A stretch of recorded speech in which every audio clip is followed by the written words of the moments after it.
समगुरुभ्यो नमः अस्मत्सर्वगुरुभ्यो नमः श्रीमते रामानुजाय नमः अस्मद्गुरुपरम्परायै नमो नमः। वर्णिवेशरमणीयदर्शनं मन्दहासरुचिराननाम्बुजं पूजितं सुरनरोत्तमैर्मुदा धर्मनन्दनमहं विचिन्तये। ईशावास्योपनिषदि द्वितीयस्य मंत्रस्य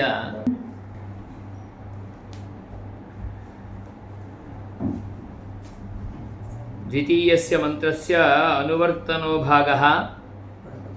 तत्र परमतखण्डनविभागे अन्तिमं श्लोकचतुष्टयमिति मन्ये।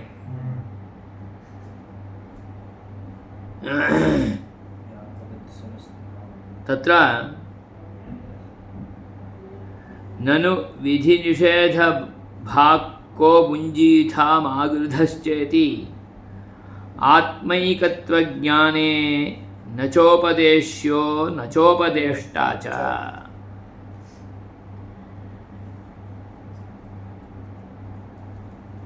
परमते अद्वैत वेदान्ते ब्रह्म एकमेव सत्यं तदितरत् सर्वं मिथ्या इत्येवं रूपेण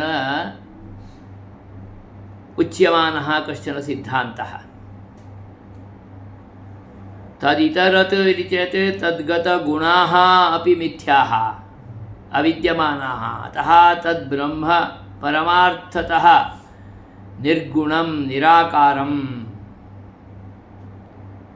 एकमेव सत्यम् इति विद्यमानत्वात् प्रपञ्चः कथम् इति चेत् स्वयमेव ब्रह्म स्वगत अविद्यया प्रपञ्चरूपेण भवति इत्यादिरूपेण च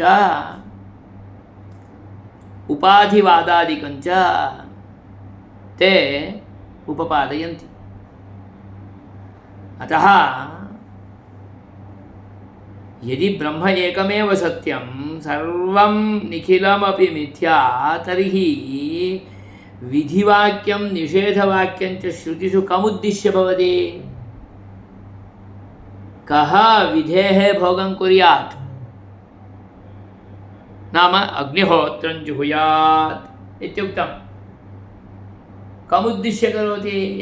एकमेव ब्रह्म सत्यं। निर्जीवाणि इतराणि शरीराणि अहमपि ब्रह्म सोऽपि ब्रह्म सर्वं ब्रह्म सर्वं खल्विदं ब्रह्म अयमात्मा ब्रह्म इत्येवं रूपेण विद्यमानत्वात् तद्विधिवाक्यं कमुद्दिश्य भवति? कः अग्निहोत्रादि यज्ञं करोति? कहि अग्निहोत्रादि यज्ञं कृत्वा तत्फलभूत स्वर्गादिकं भुङ्क्ते? को भुञ्जीथा?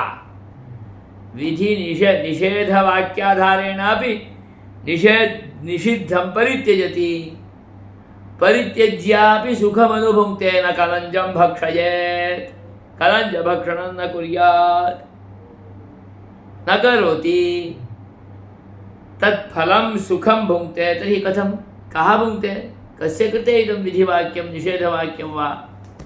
अतः स्पष्टयन्ति, पृच्छन्ति, विधिनिषेधभाक् कः? अत्रापि भुञ्जीतमागृधः कस्य स्विद्धनं निषेधः, कस्यापि धनं मागृधः। कस्य कृते उक्तमिदम्?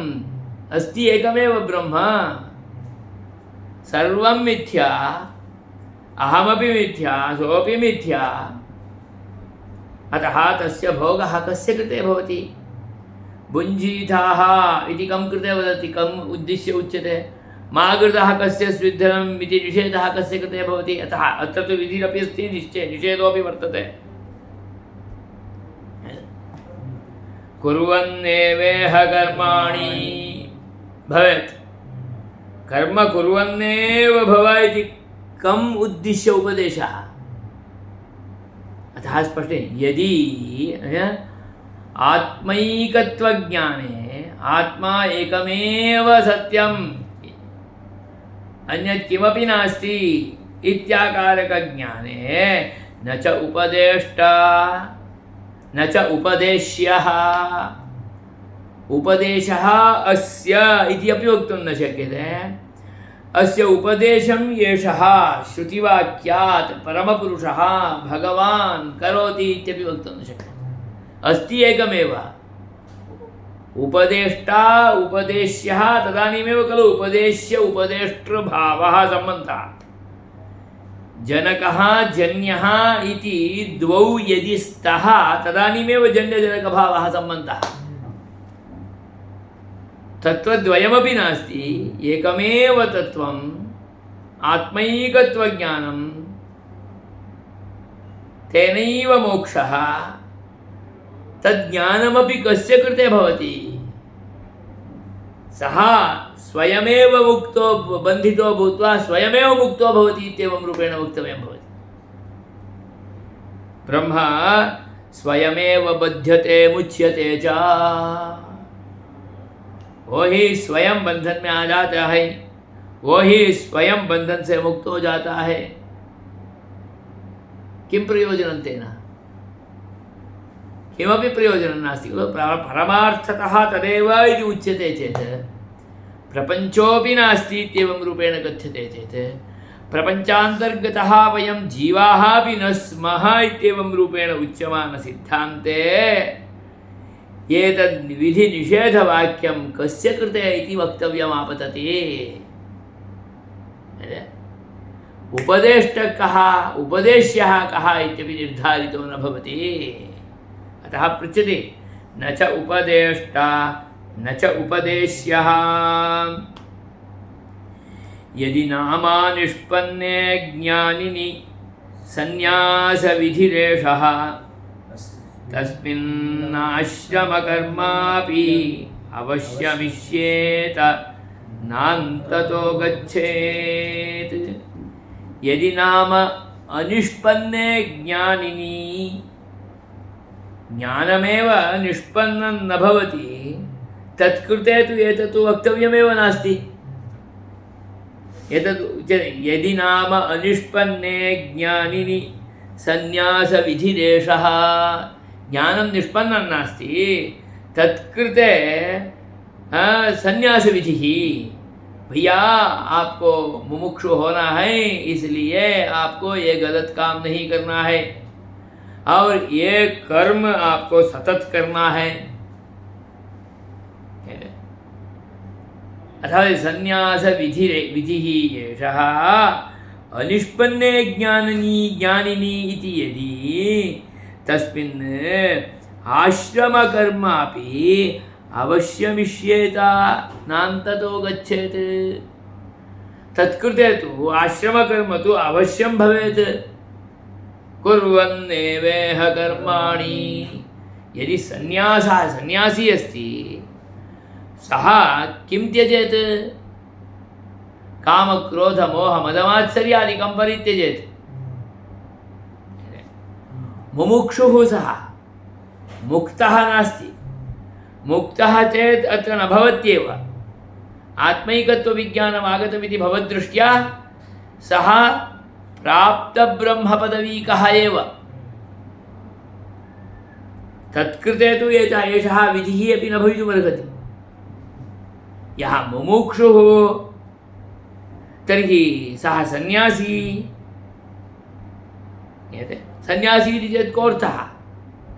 न्यस्तं सर्वम्, आशापाशादिकं निखिलमपि न्यस्तं। तेन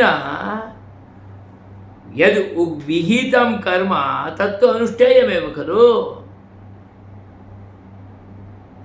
विहितं कर्म कीदृशं तदपि? यावज्जीवम् अग्निहोत्रं जुहुयात् इत्यस्ति। तत्कदाचित् अग्निपरित्यागं करोति इति कृत्वा उच्यते चेदपि यावज्जीवं सन्ध्योपासनं कुर्यात् इत्यस्ति। तदपि परित्यज्यते चेत् कथम्? अतः तत्सर्वं सः परित्यक्तुं नार्हति। कदाचित् तत्र कश्चन परिष्कारः भवितुमर्हति, परन्तु परित्यागस्तु न भवितुमर्हति। अतः सः कुर्यादेव। तदनुगुणं यज्ञोपवीतादिकं शिखादिकं च परित्यक्तुं नार्हति खलु। अतः वदन्ति आश्रमकर्मापि अवश्यमिष्येत, अन्यथा अन्ततः न गच्छेत्। अन्तपर्यन्तं सः गच्छत्येव न, आश्रमकर्म न करोति चेत्।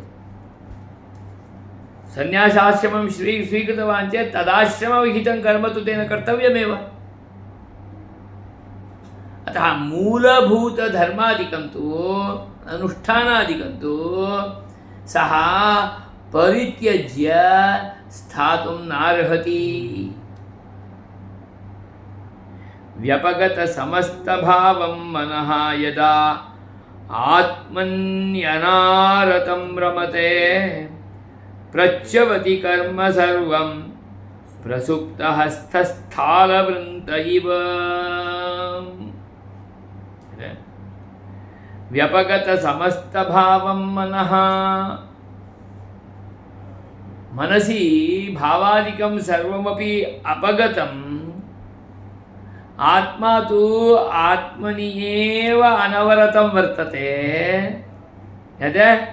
यदा आत्मा अन्य अनारतं रमते, अन्यस्मिन् आसक्तं रहितं सत् रमते, नाम केवलम् आत्मनि एव रमते, तदानीं सः आश्रमविहितं कर्मादिकं वर्णोचितं कर्मादिकं यदि न करोति, तदानीं यद् हस्तगतम् आत्मनि एव रतिरूपेण विद्यमानं तदपि प्रच्यवते, अपगच्छति।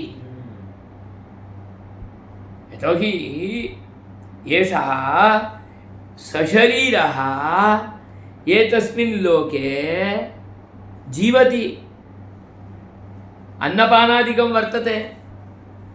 यद्यपि यावत् गृहस्थस्य अन्नपानादिकं, यादृशं ब्रह्मचारिणः अन्नपानादिकं, यादृशं च लौकिकानाम् अन्नपानादिकं तादृशं तु न भवेत्, सात्विकमेव भवेत्, परिमितमेव भवेत्। तथापि अन्नपानादिरसात् यः परिणामः भवति, स च परिणामः शरीरादिषु सर्वत्रापि यथा कर्म परिणामादिकं प्राप्नोत्येव। अत एव खलु वदन्ति हिन्दीभाषायामपि, जैसा अन्न वैसा मन। तदनुगुणमेव मनः अपि स्वकीयं विकारादिकं करोत्येव। अतः तदनुगुणरूपेण तत्कृते यत् विहितं कर्म, आश्रमविहितं वर्णोचितं च कर्म, तत् सः अहं मुमुक्षुः अभवम् इति कृत्वा परित्यक्तुं न प्रभवति। यद्यपि सन्यासी सर्वं हस्तगतं, परन्तु कर्म न करोति इति कृत्वा यत् पूर्वतनं निखिलं पापादिकं वर्तते तत् नापगच्छति। अविद्यया मृत्युं तीर्त्वा विद्यया अमृतमश्नुते, अविद्यया कर्मणा। विद्या भिन्नं ज्ञान भिन्नं कर्मैव, कर्मणा एव मृत्युतरणं। तत् परित्यजति चेत् कथमपि यद्यपि मुमुक्षुः सन्न्यस्त समस्त ऐश्वर्यः तथापि मोक्षार्थम् अधिकारी न भवितुमर्हति। हस्तगतं फलमपि हस्ताच्युतं भवति। यथा तालफलं हस्तगतं तद्गततालफले किञ्चिदिव जलांशो भवति, झटिति हस्ते न तिष्ठति, हस्ताच्युतं भवति।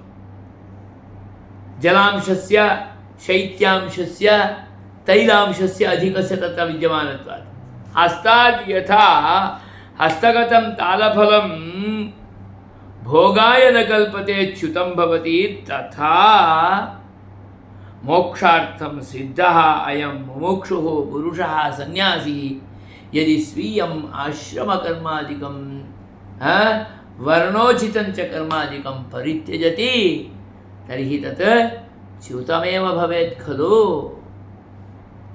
अतः निरन्तरं यावज्जीवम् आप्रयाणं कर्म कुर्वन्नेव भवेत्, उचितं कर्म कुर्वन्नेव भवेत्। वर्णोचितम् आश्रमोचितं स्वपरम्परायाम् उचितं विहितं च यत् कर्म वर्तते तत् कुर्वन्नेव भवेत्। इसलिए सन्यासी है, सब कुछ तो छोड़ के आया, इनके लिए क्या है, सोने दे दो, जो करना है वो करने दो, नहीं करने तो नहीं करने दो, इत्येवं रूपेण न परित्यजन्ति, वारं वारं वदन्ति आपको ये करना है, ऐसा करना है, ऐसा ही जाना है। तदपि क्रियते, प्रातरुत्थाय रात्रि शयनात् पूर्वक्षणपर्यन्तमपि कुर्वन्नेव भवेत्। शतकं समाः जिजीविषेत्येवमेव इत्येव वदति। नाम यावज्जीवम् एवमेव जीवितुम् इच्छेत्। जीवन करो ऐसा भी नहीं बोला, जीवन करने के लिए ऐसा चाहो, क्योंकि चाहना नहीं है तो ऐसा जीवन करेगा, बैठा ही रहेगा जब तक अपने अंदर से इच्छा नहीं होगी। इसलिए अपने अंदर से इच्छा को जगाने के लिए ही आदेश है। जिजी विषय शतकं समाह इत्येवं रूपेण प्रच्यवति कर्म सर्वं प्रसुप्त हस्तस्थालवृंत इव। जब भी ताल फल में अकस्मात उसमें पानी का अंश भी नहीं है, अच्छा भी है, हाथ में दे दिया तो कर्म नहीं करता है। मैं अहम ध्याने एव अस्मि इत्येवं रूपेण योगनिद्रां प्राप्य सुप्तः भवति। सुप्तस्य हस्ते थालफलं दत्तमपि तत् न गृहीतं भवति, च्युतं भवति। हाथ में रखा तो सो गया तो चला जाएगा ना हाथ से। ऐसा कर्म न करोति चेत सततं यावज्जीवं हस्तगतं तालफलमपि सुप्तस्य हस्तात् यथा च्युतं भवति तथा हस्तगतं फलमपि। इसलिए बोल रहे हैं सन्यासी को तो अपना मोक्ष रूप फल करतलामलक है, अपना करतल में ही है, यहाँ ही है। परंतु सुप्तश्चेत् कर्मादिना पूर्ण रूपेण विरक्तश्चेत् तेन कर्मणा केन कर्मणा आश्रम विहितेन वर्णोचितेन संप्रदायोचितेन परंपरोचितेन परंपरायां विहितेन च कर्मणा यदि सः विरतः भवति तदानीं हस्तगतं तालफलं यथा निद्रायां विद्यमानात् हस्तात् च्युतं भवति तथा हस्तगता मुक्तिः अपि मुमुक्षोः सन्यासिनः हस्तगता मुक्तिः अपि च्यवते। अतः कर्म परित्यागार्थम् अवकाश एव नास्ति। तदर्थमेव ईशावास्योपनिषदि सर्वप्रथमम् अयं नियमः विहितः जिजीविषेत् इति।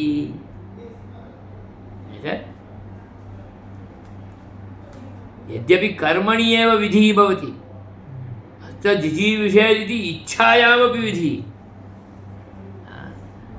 क्योंकि मनसः प्रवृत्तिः अपि इच्छारूपेण भवेत् सा प्रवृत्तिः मनसः प्रवृत्तिः अपि कर्मानुरागी एव भवेत् इति दृष्ट्या जिजीविषयरित्येवं रूपेण तत्र विधिप्रत्ययः योजितः। अतः श्रुत्युक्तं वचनम् अस्माभिः जाग्रतैः आलोकनीयम्। बहुत जागरूक होते हुए उस वचन का हमें परामर्श करना चाहिए। ऐसा गोपालानंद स्वामी हमें वारंवारम हमारा सेवा कार्य में प्रवृत्त होने के लिए, सतत प्रवृत्त होने के लिए आदेश देते हैं। यावन्नैवं भूतस्तावत् कर्मानुवर्तते नियतम् उपदेशादिकमखिलं स्यादिमम् अधिकृत्य नैव तं सिद्धम्। यावन्नैवं भूतः तावत् कर्मानुवर्तते नियतम्। नियतं कर्म तावत् अनुवर्तते। यावत् एवं न भूतः तावत्। यावत् सः मुक्तः नाभवत् तावत् तस्य कर्मादिकं तु सततं नियतरूपेण अनुवर्तते। कैसे भी करके उससे वो पीछे हट नहीं सकते हैं।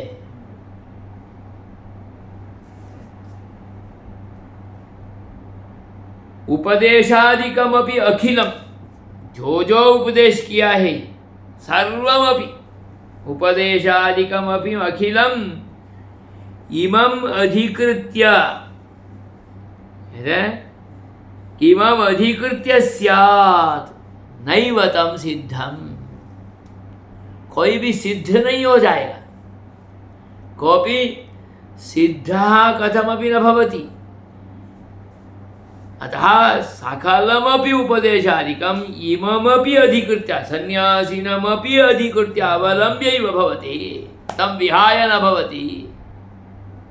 हम कभी कभी बोलते थे ना, हम तो सन्यासी हैं, हमारे लिए ये नहीं है।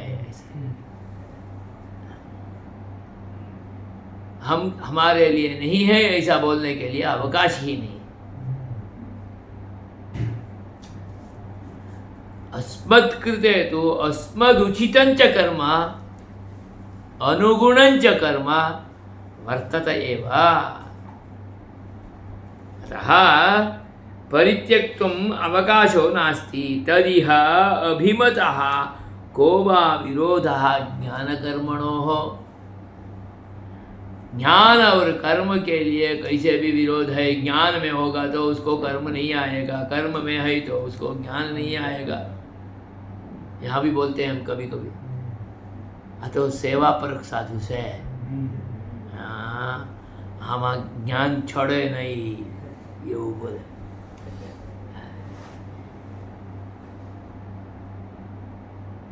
नहीं, सेवा परकमेव ज्ञान।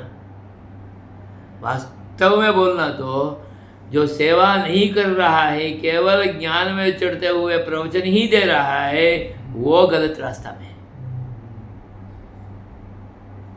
सेवां कुर्वन् यः ज्ञान सेवामपि करोति स एव सिद्धान्त अनुगुणः सेवकः भगवद अनुभवी सः। इसलिए बोलते हैं वो तो करने का है, ये तो बोलने का है। तो कहीं कहीं यहाँ तक चले जाते हैं। वृंता का है ना, बैंगन। तो चातुर्मासी में नहीं खाना है, तो उपदेश का विषय। बैंगन तो खाने का आइटम है ना।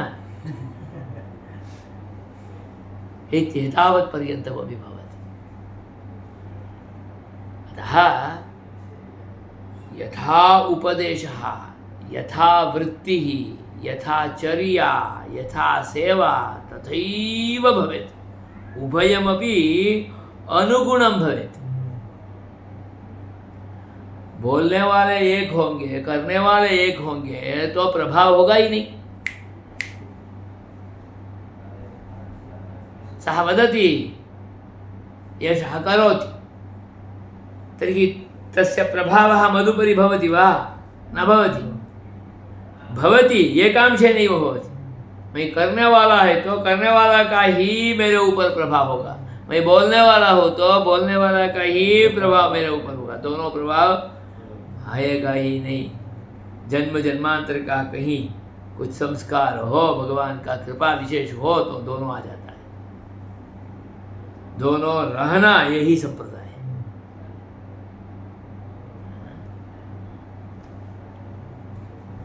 तथा स्पष्टयति, ज्ञान और कर्म के लिए विरोध है ऐसा आप समझते हुए कर्म को त्याग करने के लिए बोलते हैं, परंतु कर्म त्यागी ज्ञानाय अपि अर्हो न भवति। कुतः? पापमेव न गतं तर्हि भक्तिरूपापन्नं ज्ञानं तस्मिन् कथं वा जागर्ति? अतः तदिदम इह अभिमतः को वा विरोधः ज्ञानकर्मणो। आप बोल रहे हैं ज्ञानकर्मणोः विरोधः, को विरोधोऽस्ति ज्ञानकर्मणोः? प्रत्युत ज्ञानस्य कृते कर्म अनुकूलमेव, अननुकूलं नास्ति, विरुद्धं नास्ति। केन अधिकारिभेदेन व्याख्याक्लेशोऽपि सह्यते। आप तो कभी कभी ये तो अधिकारी भेदेन व्याख्या भेद करते हैं, ये तो कर एष तो कर्माधिकारी, एष तो ज्ञानाधिकारी, नाम विद्याधिकारी इत्येवं रूपेण। तदपि वयम् अङ्गीकर्तुं सिद्धाः न स्मः। यः ज्ञानाधिकारी सः कर्मणा सहैव ज्ञानाधिकारी, तदानीमेव सः ज्ञानाधिकारी। केवल ज्ञानाधिकारी कर्माधिकारी अपेक्षयापि तुच्छः।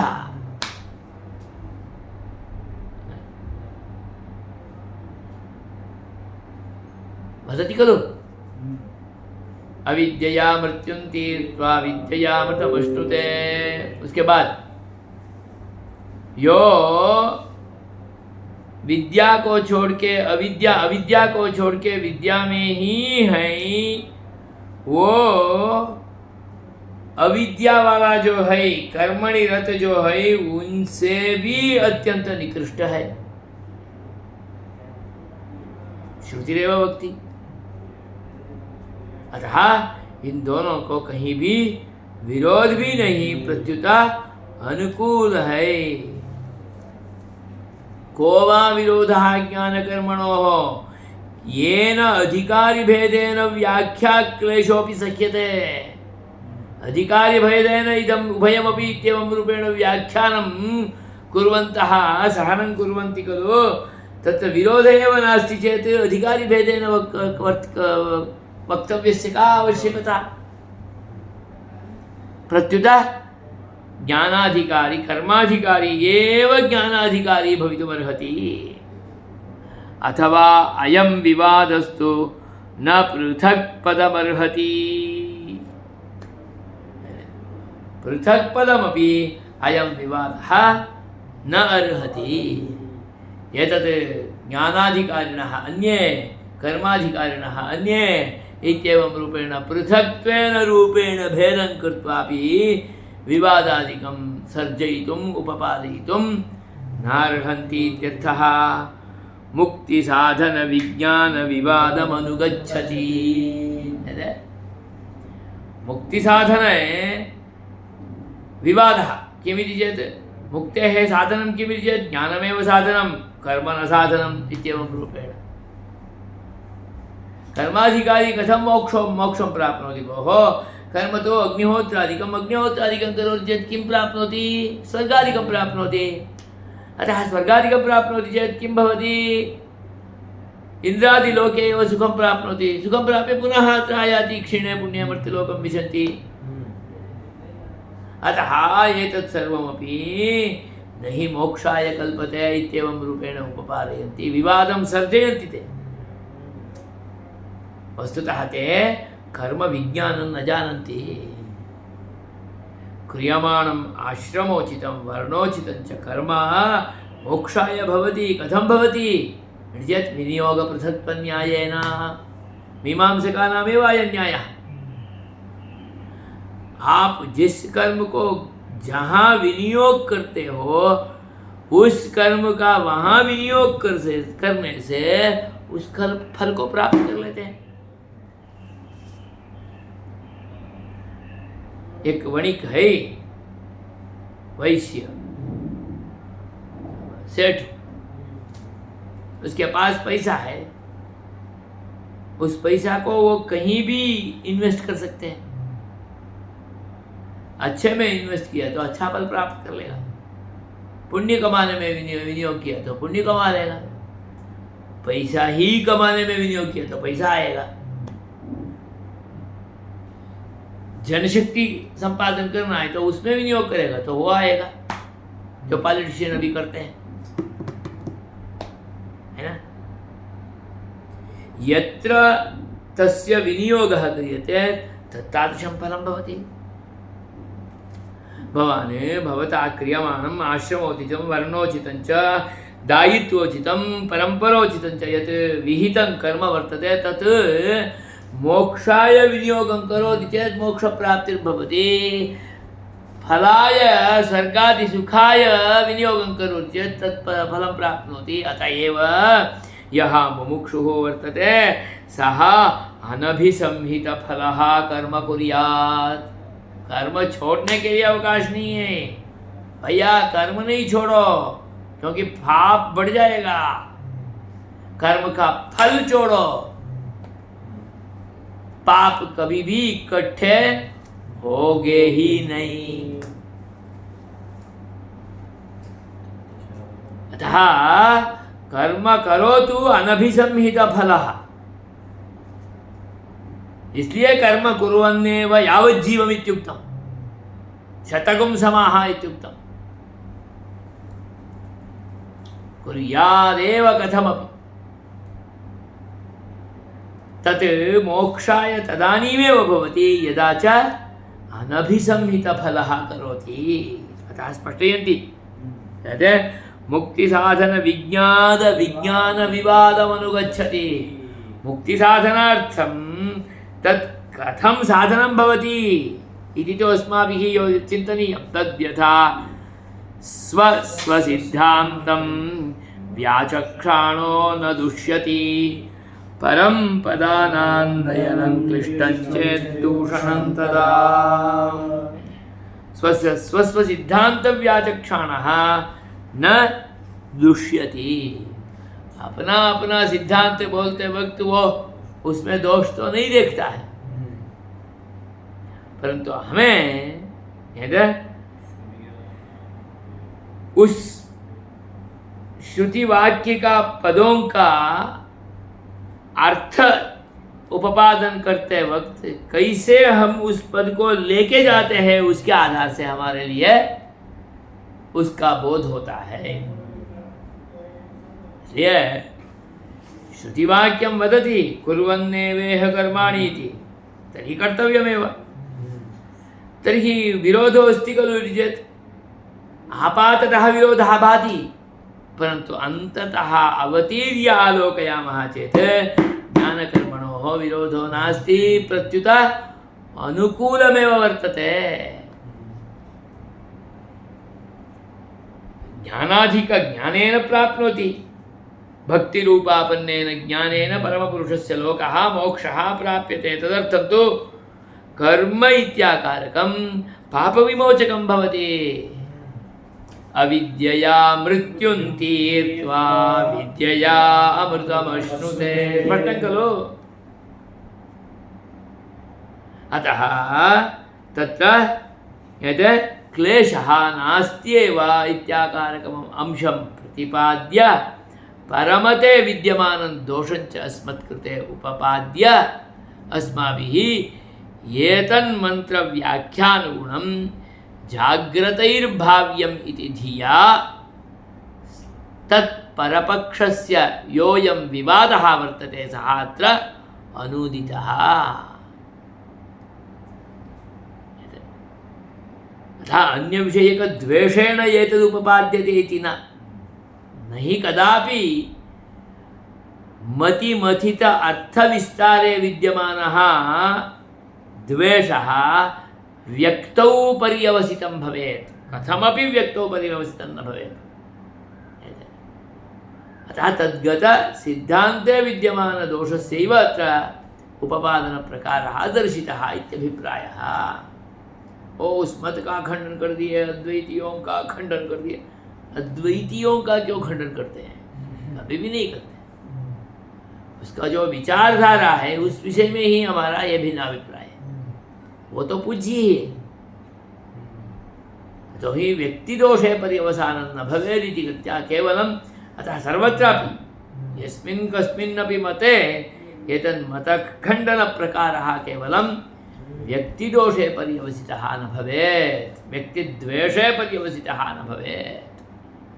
केवलं तन्मतिमथितविचारे एव केवलं विप्रतिपत्तिप्रदर्शनम् इत्यभिप्रायः। विद्यां आगे तृतीय मंत्र ना, विद्यायाम् अविलंबेन प्रवृत्तये अविदुषाम् अनर्थमाः असुर्या नाम ते लोका अंधेन तमसावृताः तागस्ते प्रेत्याभिगच्छन्ति एके च आत्महनो जनाः।